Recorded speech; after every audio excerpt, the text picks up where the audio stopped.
Hello welcome dear, कैसे हैं आप सब। मैं हूं भरत कुमार और आप सभी का स्वागत है me and my two class के अंतर्गत। बिल्कुल आज के एक मोस्ट इंपॉर्टेंट अपडेट के अंदर बात करें, एक नहीं दो मोस्ट अपडेट हैं, इसके बारे में बात करेंगे। एक तो हम बात करते हैं कि जैसे कि आपको पता होगा कांस्टेबल की भर्ती आने वाली थी, तो अब ये जो पुलिस कांस्टेबल की जो भर्ती है वो आने से पहले पुलिस कांस्टेबल, ठीक है ना, पुलिस कांस्टेबल की जो ये भर्ती आने वाली है 2023 अभी, तो उसके लिए अभी दिशा निर्देश जारी हुए। क्या जारी हुए हैं? दिशा निर्देश। मैं दिशा निर्देश में क्लियरली ये बताने वाला हूँ कि अब कौन है जो इसके अकॉर्डिंग बनेगा, किस तरह का पैटर्न एग्जाम होगा और सीटी का इसमें कुछ वेटेज है या नहीं। एंड दूसरी जगह अपडेट की बात करें वो है कि अभी आपको जस्ट पता होगा पीटेट की काउंसलिंग चल रही है। पीटेट की क्या चल रही है?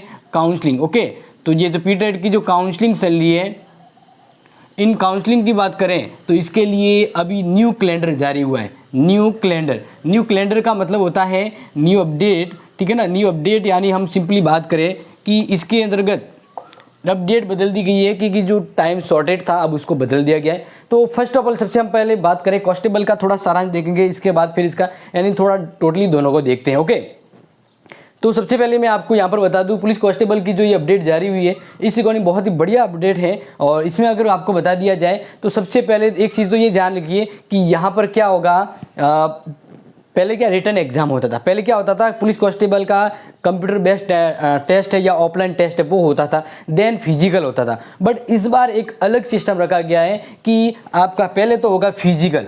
क्या होगा? फिजिकल। पहले फिजिकल टेस्ट होगा, देन इसके बाद आपकी CBT कंप्यूटर बेस्ड टेस्ट होगा। ओके, यानी कंप्यूटर आधारित ऑनलाइन होगा। एक तो ये बड़ा अपडेट है। एंड दूसरी बात करें कि अब इसके अंदर वही एलिजिबल होंगे, इसके अंदर वही एलिजिबल होंगे जिसके CET में 40% मार्क्स हैं। कितने मार्क्स है? 40%। यस यस यस, बिल्कुल बिल्कुल। आप कह रहे थे कि क्या कांस्टेबल के अंतर्गत CET होगी, तो बिल्कुल यहाँ पे हम बात करें कि यहाँ पर कहा गया है कि जिसके CET के अंतर्गत 40% है, जैसे बात करें EWS OBC वगैरह जो भी है, उनको यहाँ पर कहा गया है। यहाँ पर जो ओके, एक छोटा सा अपडेट बता दूँ कि ये 40% किन के लिए है। 40% के लिए देखो ये कहा गया है, एक तो जनरल, OBC, MBC, ठीक है, एंड EWS। और फिर बात करी है कि जिनके 30% भी आए हैं CT के अंदर वो है SC और ST। तो एक तो ये बदलाव हो गया, बड़ा बदलाव जो इम्पोर्टेंट है। इसके अलावा बात करें कि जैसे मान लीजिए जो ऑनलाइन फॉर्म भरे जाएंगे, ठीक है ना, जो ऑनलाइन फॉर्म भरे गए हैं उसको कैटेगरी वाइज शॉर्टेज किया जाएगा और उसमें 15 गुना उनके लिए जाएंगे। कितने गुना लिए जाएंगे? उनके जो फॉर्म भरे जाएंगे उनके 15 गुना। कितने गुना? 15 गुना लिए जाएंगे। तो अब इसकी पूरी कांस्टेबल की पूरी अपडेट के बारे में मैं आपको बताऊं, इससे पहले PTT के काउंसलिंग कैलेंडर के बारे में जान लीजिए। ओके, तो जैसा कि आप ये अपडेट देख रहे हैं, इस अपडेट से आपको ये आइडिया लग गया होगा कि अब आराम से आप अपने डॉक्यूमेंट वगैरह सबमिट करवा सकते हैं। ठीक है, देखो सिंपली मैं आपको बात करूं तो कांस्टेबल की जो भर्ती परीक्षा है उसके साथ साथ अब जो आज की जो अपडेट बताने वाला हूं वो बहुत इंपॉर्टेंट है। तो देन फर्स्ट हम बात करें कि पीटी का न्यू कैलेंडर जारी हुआ है, उस अकॉर्डिंग अब कब तक डॉक्यूमेंट जमा करवाने हैं। तो जस्ट आपको कंप्यूटर स्क्रीन पर ले जाता हूँ जहाँ से इजीली मैं इसकी पूरी गाइडलाइन एंड यहाँ पर इनके बारे में भी बता देता हूँ अपने डिजिटल स्क्रीन पर। और यहाँ पर आपको इंपॉर्टेंट डायरेक्ट बता रहे हैं कि आपको डेट कैसे ध्यान रखनी है, क्या क्या ध्यान रखना है। तो जैसे कि ये जो नोटिफिकेशन है आज ही जारी हुआ है 2/8 यानी 2 अगस्त आज के दिन। तो यहाँ पर इसका जो उपस्थित कैलेंडर है वो इस साइट पे जा सकते हैं। इसके अलावा देखो आपको कहें कि प्रवेश शुल्क आपको 22,000 जो बैंक में जमा करवाने हैं, ऑनलाइन करवाए, ई मित्र करवाए, सालाना करवाए, तो उसी उन पेमेंट जमा करवाने के साथ साथ आप वो उनके सभी जो डॉक्यूमेंट है वो आप सभी जो डॉक्यूमेंट आवश्यक रूप से अपलोड करने हैं 7 तारीख तक। समझ में आया कि नहीं आया? आपको जिस कॉलेज यानी आपको जो काउंसलिंग करवानी है तो उसके लिए 22,000 रुपये और सभी जो डॉक्यूमेंट मांगेंगे वो अपलोड करने। तो इसकी जो तारीख है, अंतिम तारीख कितनी रखी गई है? 7 अगस्त रखी गई है। इसके अलावा फिर आपको 7 अगस्त तक या 7 अगस्त से पहले मान लीजिए आप करवा देते हैं अपने डॉक्यूमेंट अपलोड और फीस वगैरह, तो प्रथम काउंसलिंग के पश्चात जो विद्यालय आवंटित हुए हैं उसकी रिपोर्टिंग करनी होगी, वो 8 अगस्त तक करनी। कब तक करनी? 8 यानी 7 के पहले आप डॉक्यूमेंट अपलोड कर लेते हैं फीस वगैरह, तो 8 तक आपको वहां पर जाकर विजिट करना है कॉलेज में। इसके बाद वापस 9 अगस्त को, ध्यान रखिएगा 9 अगस्त को आपको आपकी कॉलेज वापस चेंज करनी है। फर्स्ट बात तो रिपोर्ट तो करनी होगी, देन आपको अगर चेंज करनी है तो अपवर्ड यानी अपवर्ड मोमेंट, अपवर्ड मूवमेंट का मतलब होता है कि आपको जो कॉलेज मिली है अब मित्र पर जाकर या कहीं वापस ऑनलाइन पे जाकर आप नियर बाय कॉलेज या और कॉलेज आपको जो लगती है उसके लिए आप अप्लाई करें। देन अपर कॉलेज के ऑप्शन मिलेगा आपको 9 अगस्त से। फिर अपर मूवमेंट के पश्चात जो कॉलेज आवंटित होगा उसकी सूचना 12 अगस्त को दी जाएगी। ओके, एंड जो 12 अगस्त को दी जा रही है जिसको जो कॉलेज में अगर वो वहां पर जाकर रिपोर्टिंग करवाता है तो वो रिपोर्टिंग की डेट है 13 से लेकर 16 तक। ये तो बड़ी इंपॉर्टेंट अपडेट थी यहाँ पर जो मैंने आपको शेयर करी। अब जो नेक्स्ट इंपॉर्टेंट आपको और अपडेट बता दी जाए और वो अपडेट है कांस्टेबल की भर्ती को लेकर विस्तृत रूप में, तो वो भी आपको बता देते हैं, ठीक है ना, जिससे आपको बिल्कुल मोस्ट इंपॉर्टेंट अपडेट के रूप में ध्यान रहेगा। तो चलो हम बात करते हैं दूसरी अपडेट के बारे में। तो जैसा कि ये पुलिस यहाँ पर देख सकते हैं आपके सामने जो ये डिटेल के रूप में पूरा डिटेल बता रहा हूँ, subject procedure of requirement of constable. अब यहाँ पर देखो क्या क्या है, किस किस की कांस्टेबल, जैसे constable GD, constable PTC, constable driver, इसके अलावा constable band, next constable muted. अभी अलग अलग कैटेगरी के होते हैं, कांस्टेबल डॉग स्क्वाड, यानी यहाँ पर अलग अलग होती है ना कि कांस्टेबल भी एक तरह के नहीं होते, कांस्टेबल अलग अलग टाइप के होते हैं, उन सभी के लिए।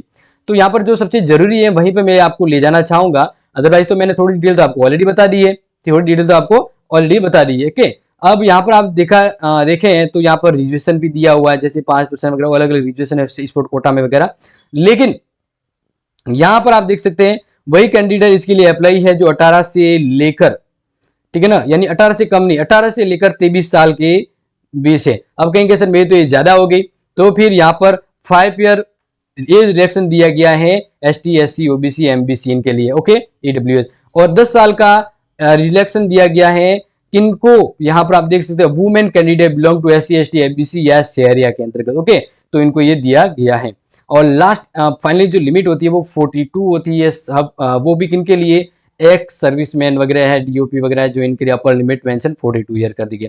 अब बात करें कि एग्जाम से पहले फिजिकल होगा, तो फिजिकल में क्या होना चाहिए, तो यहाँ पर सबसे पहले देखा हाइट कितनी होनी चाहिए। तो हाइट के बारे में कहा कि मैन यानी for general and TSP area, okay, for general and TSP दोनों के लिए यहाँ पर है 168 सेंटीमीटर होनी चाहिए मैन के लिए, और वुमेन के लिए हाइट कितनी होनी चाहिए 152 centimetre height. Okay, maximum chest measurement and expression, यानी दोनों तरह का कहा गया है कि फुला के विदाउट फुला के, यानी जो सीना बिना फुलाए सीना कितना होना चाहिए 81 सेंटीमीटर होना चाहिए। एंड बॉयज की ही बात करें हैं मेल की, एंड फुलाने के बाद वो सीना कितना होना चाहिए 86 सेंटीमीटर, यानी टोटल फुलाने के बाद सीना है वो 5 सेंटीमीटर फूलना चाहिए। महिला के लिए चेस्ट की कोई एलिजिबिलिटी यहाँ पे नहीं रखी गई। इसके अलावा वेट कितना होना चाहिए मिनिमम, ओनली फॉर वुमेन के लिए, ठीक है ना, पुरुष के लिए नहीं, महिलाओं के लिए कम से कम 47.5 किलो वेट होना चाहिए उसका, वो फिजिकल के लिए अप्लाई कर मतलब फिजिकल के लिए अलाउ है।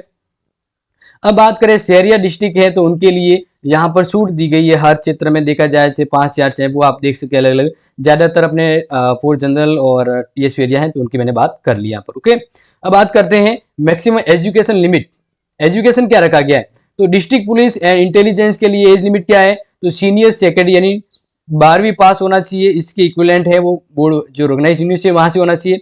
और पुलिस कम्युनिकेशन के लिए भर्ती तो उनके लिए senior secondary in science with physics math computer science as a subject by board of the established to 10+2 equality, यानी यहाँ पर कंप्यूटर साइंस वगैरह होनी चाहिए। ओके, तो ये आपको अपडेट के रूप में बता दिया। अब नेक्स्ट जो है और इंपॉर्टेंट की जैसे हम बात करें, जैसे मोस्ट ऑफ तो हमने बता ही दी है, इसके अलावा जैसे फॉर्म जब भी शुरू होगा तो उसके लिए SSO ID के जरिए भरा जाएगा, जिसमें अनरिजर्व कैटेगरी या BC उनके 600 रुपए और SC ST OBC उनके 400 रुपए। ये कौन से हैं, ये वो है जो वन टाइम रजिस्ट्रेशन के लिए होगा, SSO ID में एक बार ही देना होगा सभी भर्तियों के लिए राजस्थान के, तो उसके लिए। ओके, तो ये चीज आपको बता दी।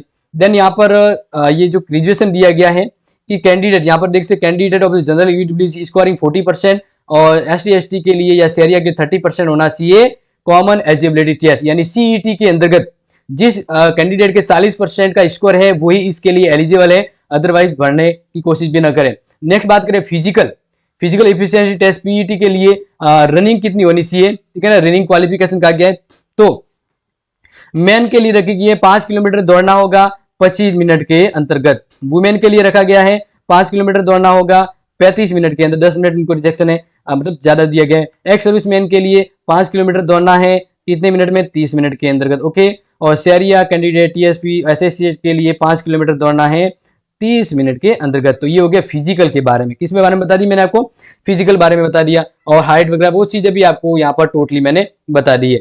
यहाँ पर आप देख सकते हैं कि ओनली कैंडिडेट हु क्वालिफाई, ये देखो मोस्ट इंपॉर्टेंट है, देख लीजिए, only candidate who qualify PET and PhD, ये फिजिकल की जो है इसका शॉर्ट फॉर्म है, वही कंप्यूटर बेस्ड ट्रेनिंग के लिए एलिजिबल है, कंप्यूटर बेस्ड ट्रेनिंग के लिए एलिजिबल है। Yes yes yes. अब हम बात करते हैं आपके लिए यहाँ पर कंप्यूटर बेस्ड ट्रेनिंग के लिए क्या क्या सब्जेक्ट में क्या पोर्शन होगा। ये आपका बात करें जो रिटन एग्जाम होगा 150 नंबर का होगा। कितने नंबर का होगा? 150 नंबर का होगा, ठीक है ना। और कितने घंटे में? 2 घंटे में देना है। इसके बारे में थोड़ा सा आपको बता दें कि इसमें नेगेटिव मार्किंग होगी 1/4 की बात करें तो यहाँ पर देख सकते हैं कि सिलेबस में क्या है कि reasoning, logic and basic knowledge of the computer. तो इसमें 60 प्रश्न 60 नंबर के, यानी एक प्रश्न 1 नंबर का, और गलत कर दिए तो 25 माइनस हो जाएंगे। इसके अलावा दूसरा पार्ट होगा general knowledge, general science, social science, current affair regarding the right of the women, children, government scheme and institution rule by the Rajasthan government of them. तो इनके 45 प्रश्न आएंगे और मिनट दी जाएगी, क्वेश्चन आएंगे 45, ठीक है। इसके अलावा history, geography, economy, polity, culture, arts and culture वगैरह है, राजस्थान से रिलेटेड है, तो ये भी 45 प्रश्न आएंगे और 45 नंबर के आएंगे। इस तरह से बात करें टोटल 150 प्रश्न, 150 मार्क्स, तो इस तरह से होगा। और यहाँ पर मिनिमम क्वालिफाई मार्क्स लाना बहुत जरूरी है। ये वाली चीज आप देख लीजिए, क्या कहा गया है? 40% of unreserve category EWS BC both MBC या ओबीसी के लिए, एंड 30% मार्क्स एससी एसटी। अगर ये लाते हैं देन वो क्वालिफाई है रिटर्न के अंदर, फिर मेरिट निकलेगी। ओके, यहाँ पर एक्स सर्विसमैन के लिए 5% की छूट रखी गई है, जो आप देख सकते हैं। फिर क्या लगा? There shall be no minimum passing mark candidate of the TSP area. आपको तो जरूरी है कि इतने नंबर लाने होंगे तभी आप पास हो पाएंगे, 40% और 36%, लेकिन टीएसपी एरिया के लिए कोई पासिंग मार्क का रिक्वायरमेंट नहीं रखा गया। ओके, फिर यहाँ पे पूरी डिटेल दी गई है। There will be no CBT candidate apply for the post of the constable band and under post of the. Okay, यहाँ पर ये लिखा गया, ये लाइन थोड़ा ध्यान दीजिएगा, जो कहा गया है कि there will be no CBT candidate apply for post of the constable band and under superstate quota. अब यहाँ पे बात करते हैं सभी के लिए अलग रखा गया है, ये आप डिटेल देख सकते हैं कि proficiency test only driver, band, mounted and dog squad, इनके लिए जो वापस से बात करें प्रैक्टिकल की तरह ये होगा सीबीटी। तो इसमें कुछ आपको रखा गया है क्या क्या होना चाहिए, किसके क्या नंबर मिलेंगे, क्योंकि 30 नंबर का इनके ये रखा गया। ओके, नेक्स्ट बात करें कि कैंडिडेट फेल हो जाते हैं तो किन वजह से हो जाएंगे, एंड कांस्टेबल जो बैंड के लिए उनके 30 नंबर की जो प्रैक्टिकल होगा वो किन किन आधार पर होगा वो दिया गया है। कांस्टेबल मुटेड के लिए यहाँ पर वापस 30 नंबर का है, तो उनको किस आधार पे 30 नंबर रहेंगे।